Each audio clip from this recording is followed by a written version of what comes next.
Today I will discuss about the human migrations during the Holocene. Now, during the Holocene period, there was melting of ice from the northern parts of Eurasia, and therefore, when the ice melted, human population entered those areas. While we are talking about human migrations from south to north and from east to west, as they have been proved recently by DNA studies, ancient DNA studies. We will have to take care that the nomenclatures Middle East, West Asia, Southwest Asia, and Near East often include Iran. So all the human evolutionary developments which took place in Iran have been mentioned by the authors as to have taken place in Middle East or West Asia or Southwest Asia or Near East. So once we are careful about this nomenclature, then we can discuss the matter further. Lazaridis in 2014 found that the European population had been nearly completely replaced by the three non-European people during the Holocene. So who were they? And why they migrated during the Holocene? These questions are being answered step by step. So many further studies following Lazaridis' study, like Haak 2015, Brandt, and again Lazaridis 2016, etc., not only supported the fact that there was an east to west migration in Eurasia from Asia to Europe, but they also found that the modern Europeans do not largely descend from the hunter-gatherer Europeans called WHG, or the original Europeans of early Holocene, but from Middle Eastern, read Iranian, and Siberian East Asian people. Although some early Holocene human genes of Europe have contributed to. So these were very remarkable and very revolutionary discoveries, which changed the so far believed thing that the Europeans were originally white. It was found from the ancient DNA studies that the people during the early Holocene who lived in Europe were black-skinned. They were not white. And the white skin color gene came to Europe from Asia. This all implies population replacement in Europe. Hence, we need to understand why and how the population replacement occurred. Haak in 2015 and Olaldi in 2014 found that Europe was populated by dark-skinned people up to 5000 BC. Then the lighter-skinned people arrived from Asia and increased in number between 5000 BC and 3000 BC, Alan Toft 2015 discovered. So this Asian migration eliminated the original European population to the extinction in most parts of Europe, particularly the Eastern Europe, Central Europe, Northern Europe, leaving only a few percent of them in the Southwest Europe, and also to some extent in Italy and the Balkans Peninsula. Now you can see in the Brandt's uh, graph where he has shown that the black lines, which indicate the original Europeans living in Europe at about 6000 BC, their population sharply decreases, and by 5500 BC, their numbers become almost zero or negligible.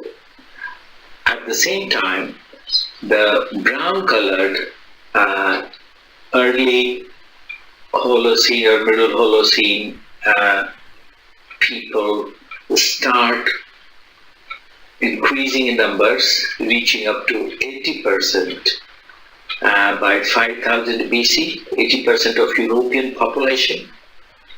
So from 0% to 80% in about 500 years or even less. So after this, their numbers decreases, and these people were most probably from Iran, and their number decreases because of newer arrivals from India and Central Asia, East Asia, etc. regions. And ultimately, they stabilize, but even today, I mean, the number of the original dark-skinned European population, which of course must have changed to white-skinned due to natural selection, this population is less than 10% of European population. So in this simplified picture, we are seeing the same thing. Now, what was the source of the original population, this migrating population? Was it India, Iran, or Turkey, or somewhere else? In the quest to answer this particular question, we need to understand the process of Holocene migrations. Holocene migrations from south to north and east to west with the general pattern. So India and Iran were the two major sources of population replacement for Western and Central Eurasia. This we understand from the study of the climate change. So if we see the climatic conditions during the last glacial period, we would find that the Himalayan, Pamir, and Central Asian glaciers were acting as a barrier Between Tibet and Central Asia and Iran. On the other hand, the northern part of Asia, most of Siberia, was covered with glaciers. And in Europe, the condition was no better. Most of Europe, majority of land of Europe was covered with ice sheets or permafrost. Permafrost is the condition in which the underground water is permanently frozen. So no tree can grow there. So only a small region was there where trees could grow. And this was the Iberian Peninsula, that is Spain and Portugal, and the part of France, then Italy, and the Balkans. So in these regions, human population must have survived, but not to that. now at about 9500 BC. This uh, People from Asia started entering uh, Europe, and also from the European refugia located to the southeast and southwest of Europe. Population explosion occurred, and the Mesolithic population largely expanding from the ancient European population filled the Europe. But this was the time when Neolithic was taking place in India in Ganga Valley in the Vindhyas and also in the Mehergarh region and at parts of Turkey and Iran. However, at 6200 BC, there took place a sudden cooling which killed most of the people in the temperate regions. Temperate regions means the areas which are northern and colder. So the only people which could survive the 6200 BC freeze were those who lived in India, Iran, and Turkey, and southernmost tips of European corners. So this is called 8.2 kilo event, and recently a research article was published. Much more papers are available about this fact. So ultimately, again, most of the people in the northern temperate regions, they died, and it had to be filled from the south. Now, the study of the recombinant DNAs of the modern human population of Europe, Asia, and Africa has revealed that the Africans came to India first through the Arabian coast, and from India they split into two parts near Gujarat, one the northern branch and the southern branch, and from the southern branch further branching to East Asia and Tibet took place, as well as to Southeast Asia took place, but it was from the northern branch splitting from at about Gujarat, from which most of the people of Iran, Europe, Central Asia, Caucasus, and even North Africa were produced. So this is very remarkable because the recombinant DNA studies can tell you about each generation. Events taking place in each generation are recorded at the time of crossing over of the genes during the process of meiosis, and these records are transmitted from generations to generation. So, after having known this truth,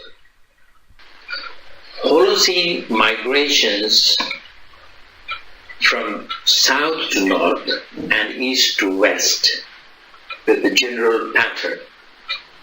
So India and Iran were the two major sources of population replacement for Western and Central Eurasia. This we understand from the study of the climate change. So if we see the climatic conditions during the last glacial period, we would find that the Himalayan, Pamir, and Central Asian glaciers were acting as a barrier between people during the last glacial period. So it seems that as the ice melted, these people who earlier might have lived in Central Asia and Central Europe, they started moving north with the melting ice sheets, and they reached to the northernmost frontiers of Asia and Europe, where they are found till today.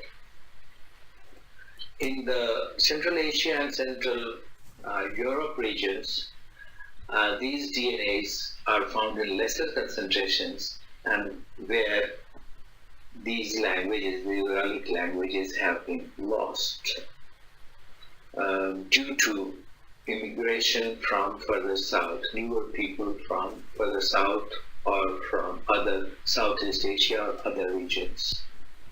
This is again clear from comparing the geological map on the left and distribution map on the right, we can find that there is a glacial barrier between Tibet and India at the time of the last glacial period, which prevented Indian DNA migrations or linguistic migrations to reach Tibet and China. Now, we can look at these two pictures. The picture on the left is the distribution of R1b Y-DNA haplogroups. And on the right is, of course, the Y-DNA haplogroup N distribution map. If we compare it closely, we find that they are complementary, as if the R1b people replaced the Y-DNA N people coming from south. And this they did from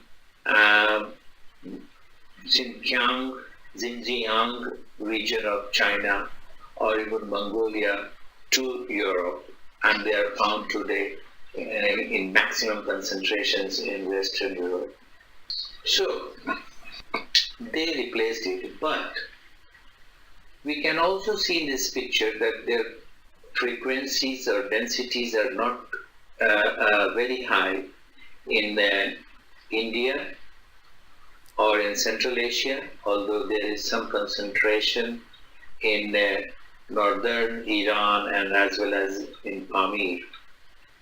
So probably this was the first haplogroup to replace the Y-DNA.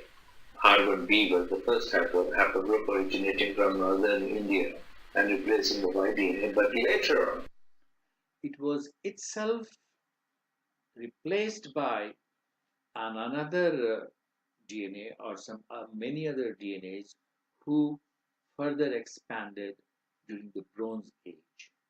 And this further expansion also possibly started from India, northern India and Iran, thereby replacing R1b in most of in these regions. So this is the picture of R1b today in Europe on the left, and on the right side we see the picture of distribution of R1a in Europe. It is clear from comparing these pictures that R1a is replacing the R1b in the Central and Eastern Europe. And it is also the last. When we study the ancient DNAs from this region, we find that it is the last to reach the Central Europe from Asia, whereas R1b is earlier. In the same way, if we compare the present distribution map of haplogroup G Y-DNA and also the haplogroup R1a Z93 Y-DNA, we can find that this is largely complementary distribution. That is, the Z93 Y-DNA is more dense in those regions where the GY-DNA is less. Complementary to each other in many parts. Now we can come to next slide. This is just to show that the northernmost parts of Europe still contained the Uralic languages. And the next slide, this current slide, shows the distribution pattern of R1a, how it originates from India and then through Central Asia it goes and then it spreads up to Eastern Europe and Central Europe. and of course Russia and Eastern and Siberian regions. So it is interesting to see how the Eurocentric scholars have described the river migrations, which is quite different from the logical and evidence-based study which we just made, which we just saw.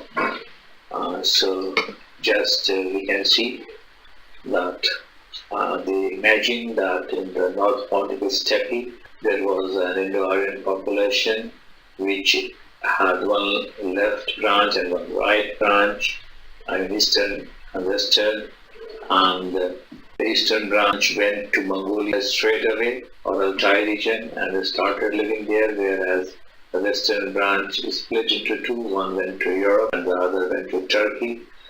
Again, most of the people in the northern temperate regions, they died, and it had to be filled from the south. Now, the study of the recombinant DNAs was coming from the Mongolian branch, and it was giving birth to Indo-Iranian, replaced by have been imagined, but they go against the facts derived from the logical study of the human genome. Thank you.